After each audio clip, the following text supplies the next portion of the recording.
Vanji Tamil Tech.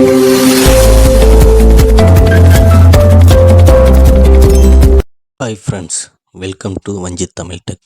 இன்றைக்கி நம்ம என்ன பார்க்க போகிறோம்னா, தமிழ்நாடு இ-சேவை ஐடி பாஸ்வேர்டு எப்படி க்ரியேட் பண்ணுறதுன்னு பார்க்க போகிறோம். இதனால் நமக்கு என்ன யூஸ்ன்னா, தமிழ்நாடு வழங்குகிற nativity certificate, community certificate, income certificate இதெல்லாம் நாமளே அப்ளை பண்ணி வாங்கிக்கலாம். இதுக்காக நம்ம வெளியில் போயிட்டு நெட் சென்டரில் எக்ஸ்ட்ரா ஃபீஸஸ் நம்ம தவிர்க்கலாம். நாமளே ஈஸியாக அப்ளை பண்ணி வீட்டில் இருந்தே நம்ம வாங்கிக்கலாம். ஃபஸ்ட்டு அதுக்கான ஐடி பாஸ்வேர்டு எப்படி க்ரியேட் பண்ணணுன்றதை பார்ப்போம். இதில் துறை உள்நுழைவு, பயனாளர் உள்நுழைவுன்னு 2 இருக்குது. ஸோ இதில் பயனாளர் உள்நுழைவில் போய்க்கணும்.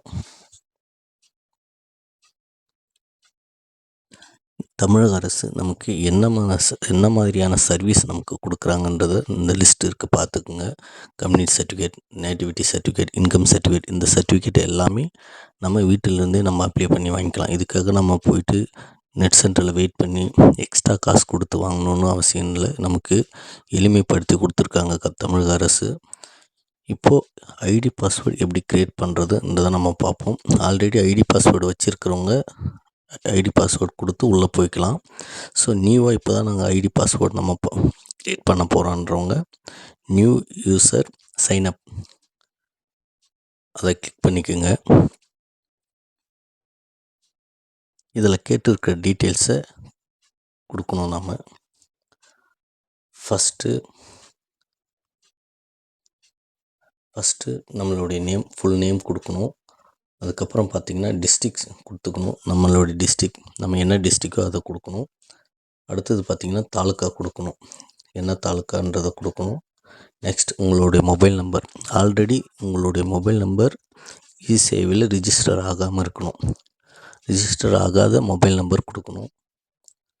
அடுத்தது பார்த்திங்கன்னா இமெயில் ஐடி ஃப்ரெஷ்ஷாகவே இருக்கணும். இமெயில் ஐடி கொடுக்கணும். ஆதார் நம்பர் கொடுக்கணும். நெக்ஸ்ட் பார்த்திங்கன்னா இங்கே ஒரு ஐடி க்ரியேட் பண்ணுறதுக்கு உங்களுடைய இமெயில் ஐடியை கொடுத்துக்கலாம். நீங்கள் ஐடியா கூட கொடுத்துக்கலாம். ரெண்டாவது பார்த்திங்கன்னா பாஸ்வேர்டு வந்து ஃபஸ்ட் லெட்டர் கேப்ஸில் இருக்கணும். அடுத்து ஸ்மால் லெட்டர் இருக்கணும். ஒரு நம்பர் இருக்கணும். அடுத்தது ஒரு ஸ்பெஷல் கேரக்டர் இருக்கணும். அட்டு சிம்பிளு, டாலர் சிம்பிள், இந்த மாதிரி சிம்பிள் இருக்கணும். ஒரு ஸ்பெஷல் கேரக்டர் இருக்கணும். பாஸ்வேர்டு கன்ஃபார்ம் பாஸ்வேர்டு கொடுக்கணும்.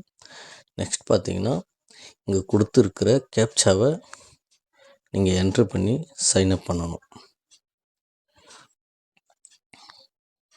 இந்த டீட்டெயில்ஸ் எல்லாமே ஃபில் பண்ணிவிட்டு சைன்அப் பண்ணிட்டீங்கன்னா உங்களுக்கான ஐடி பாஸ்வேர்டு க்ரியேட் ஆகிடும்.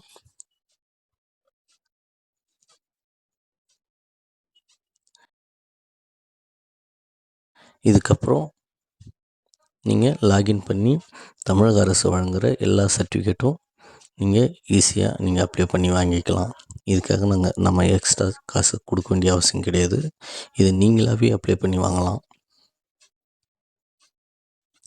இப்போ பார்த்தீங்கன்னா ஐடி பாஸ்வேர்டு க்ரியேட் ஆனதும் யூசர் நேம் பாஸ்வேர்டை கொடுத்து கேப்சா கொடுத்து உள்ளே போட்டிங்கன்னா நமக்கு என்னென்ன சர்வீஸ் நமக்கு அவைலபிளாக இருக்குது, எந்தெந்த சர்டிஃபிகேட் நாமளே அப்ளை பண்ணி வாங்கலாம். கவர்மெண்ட் ஃபீஸ் மட்டும் நம்ம பே பண்ணி எக்ஸ்ட்ரா எந்த ஃபீஸும் இல்லாமல் நம்ம அப்ளை பண்ணி வாங்கிக்கலாம். இவ்வளோ சர்வீசஸ் இருக்குது. இவ்வளோ சர்டிஃபிகேட் நம்ம அப்ளை பண்ண வாங்க முடியும். இதுக்காக நம்ம எக்ஸ்ட்ரா காசு கொடுக்க வேண்டிய அவசியம் கிடையாது. ஓகே ஃப்ரெண்ட்ஸ், அடுத்த வீடியோவில் ஒவ்வொரு சர்டிஃபிகேட் எப்படி அப்ளை பண்ணி நம்ம வாங்குறதுன்றது நான் வீடியோ போடுறேன். Thank you friends.